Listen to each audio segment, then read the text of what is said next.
Hey everyone, and welcome to Murder and Mysteries with Megan. If you are new here, welcome, and if you're not new here, welcome back. I'm grateful for each and every one of you that are here today. Here we talk about true crime, conspiracies, hauntings, and other types of mysteries. So if that's something you're interested in, make sure to stick around by hitting that subscribe button on YouTube, or you can follow my podcast as well. Today we will be talking about DNA/genetics testing and how far everything has come in the last few years in assisting law enforcement in this field, allowing more and more cold cases to be solved each and every year. In 2018, different police departments and agencies stated that with the help of DNA testing, they were actually able to find the suspects that were involved in 28 different crime cases, including rape and murder, that occurred that year. By the end of the year, FBI and law enforcement were able to upload DNA that they had collected from crime scenes in order to help assist in more unsolved and cold cases. Now, years later, there have been multiple cases that have been solved, suspects that have been identified, and even John and Jane Does that have been unidentified for years that are finally being able to be given back their names by using this type of technology. It really is an absolutely amazing and incredible tool that is able to be used to help these families, loved ones, and victims in finding answers and justice for the crimes that were committed against them. Today we will be talking about 3 different cases that were solved because of this technology.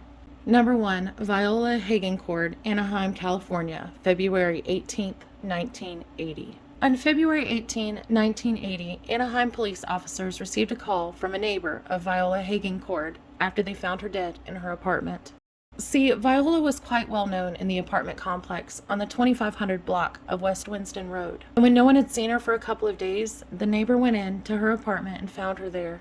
It appeared as though the 79-year-old had been sexually assaulted and then killed by asphyxiation. Unfortunately, despite law enforcement's best efforts to extensively investigate the scene of the crime and all of the available evidence, the case ended up going cold. Over the course of the next 40 years, many new homicide detectives went over and through the case. However, it still remained unsolved. Finally, in September of 2020, detectives were once again on the case. However, this time, when they reviewed all of the evidence, they had help. They were working alongside the Orange County Crime Lab and the FBI's Orange County Violent Crime Task Force. As a result, there was a man who was identified by DNA testing that was linked to this horrific crime. His name, Andre William Lapierre.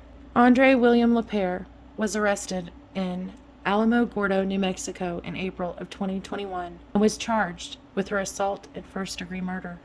He was then taken to the Otero County Sheriff's Department without bond to await extradition to California to face charges and trial. Number 2, 7-year-old girl, Greeley, Colorado, September 18th of 2001.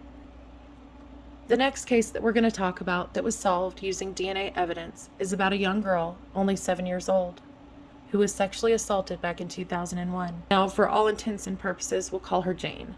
On September 18th of 2001, Jane and her older brother, who was 8 at the time, were walking to school together on 9th Street in Greeley.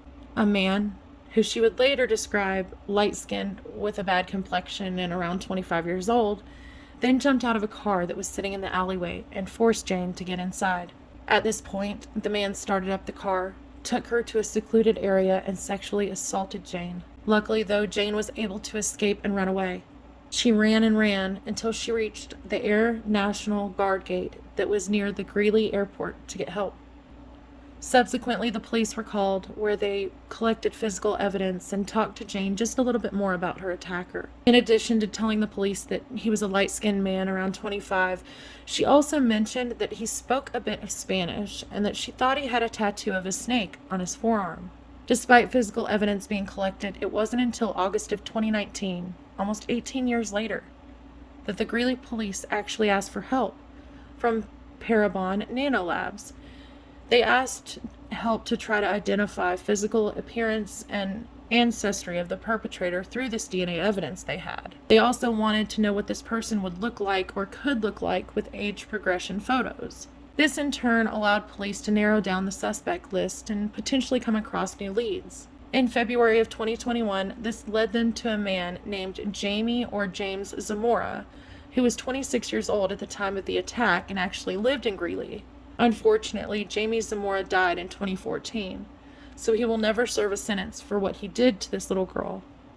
But evidence was obtained from his autopsy and sent to the forensic lab in northern Colorado. His DNA was a match from the DNA taken back in 2001. She and her family were both notified that the man responsible had officially been identified and was no longer alive.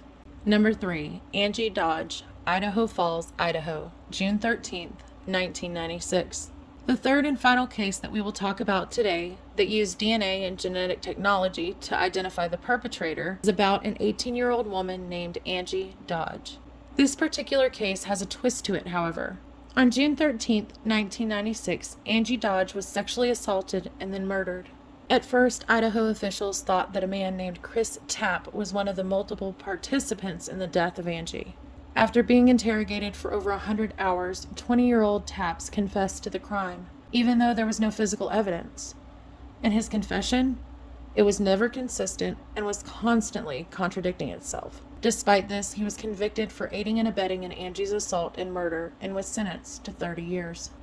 5 years later, in 2001, Chris Tapp actually recanted his prior confession and stated that he had been coerced by the officers and fed information by them. It was in 2007 that the Idaho Innocence Project started looking into his case and his confession, and they also arrived at the same conclusion, that he was coerced. His case was appealed in 2017. His sentence reduced. Now by this point, it was time served and he was released.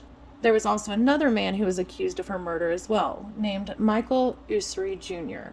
However, after he was interrogated and a saliva sample was taken, it was determined that his DNA didn't match the DNA found at Angie Dodge's murder scene. So at this point, the case went cold. It wasn't until 2018 when Idaho Falls made another attempt to use familial DNA to try to find the perpetrator of this terrible crime. The results stated that the murderer had to be the grandson or great-grandson of a couple, Clarence Ussery and Cleo Landrum. At this point, they initially found 6 different male descendants of this couple, one of which had actually been living in Idaho in 1996 at the time of Angie's death. However, despite this seemingly positive lead, the person's DNA didn't match the crime scene over 20 years earlier. After more research and investigating, they found one more person, Brian Lee Drips Sr. He also had lived in Idaho, actually Idaho Falls, in 1996.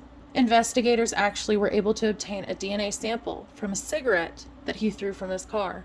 It was a complete genetic match. When police officers brought him in for interrogation, he actually confessed to the sexual assault and murder of Angie Dodge, and that he had been living across the street from her house during that time period. In a court appearance later that year, he pled not guilty, and the prosecutors actually announced that they intended to go after the death penalty in this case. In February of 2021, it appears that Drip decided to take a plea deal, pleading guilty in order to have a minimum sentence of 20 years with the possibility of parole, up to the possibility of life as his maximum sentence. During that particular hearing, the death sentence was not mentioned, though. Oh, and the original man who was arrested in the assault and murder of Angie, Chris Tapps, well, he has since been exonerated and has actually taken out a lawsuit on the city of Idaho Falls for a wrongful conviction and 20 years behind bars for something he didn't do. Well, everyone, I wanted to do something like this just to be able to talk with you a little bit about how far things have come in the last few years in technology and forensic science. Cases that some thought may never be answered. Innocent people are being exonerated for something that they never had anything to do with. Jane and John Does are finally getting their names back. These are just a few of their stories that we heard today. If you like this kind of content, please let me know, and I would be happy to do more like this in the future. I hope that you all enjoyed this type of content here on my channel. I really enjoyed being able to look into these and share them with you. Oh, and don't forget, before you leave today, make sure to hit that subscribe button and that post notification bell. That way you're notified each and every time I upload a new video. Also, we're only about 20 subscribers away from our 300 subscriber giveaway here on Murder and Mysteries with Megan. And I will soon be doing a video showing the items that will be a part of the giveaway. So make sure to check back for that as well. Anyways, I hope you have a wonderful and safe week. Until next time, my mystery lovers. Bye.